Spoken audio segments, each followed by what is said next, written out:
எந்த ஒரு ஓவியருக்கும் தன்னோட வாழ்க்கை பயணத்தில் கண்டு ரசித்த அனுபவித்த இடங்களையும் மனிதர்களையும் பொருட்களையும் நிலத்தையும் தன்னோட படைப்பில் காட்சிப்படுத்துறதுக்கு ரொம்ப ஆர்வம் இருக்கும். எந்த ஓவியமானாலும் சரி, அதுக்கு முன்புறம், நடுப்புறம், பின்புறம் அப்படின்னு 3 அடுக்குகள் இருக்கும். அதாவது foreground layer, mid ground layer and background layers. ஒரே காட்சியை நம்ம பார்க்குற இடத்துல இருந்து வேறு வேறு கோணங்களில் காட்சிப்படுத்த முடியும். அந்த மாதிரி நேரங்களில் காம்போசிஷன் வேல்யூவும் நிச்சயமாக மாறும். முதல்ல எந்த இடத்துல என்ன ஆப்ஜெக்ட் வரணும் அப்படிங்கிறத முடிவு பண்ணிவிட்டு ரஃப்பாக ஒரு ஸ்கெட்ச் வரைஞ்சிக்கிட்டோம்.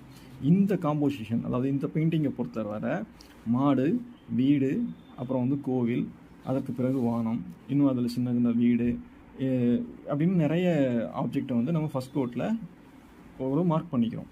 மெல்ல ஒவ்வொரு ஆப்ஜெக்டையும் இந்த செகண்ட் கோட்டில் டீட்டெயிலாக வரைய ஆரம்பிக்கிறோம்.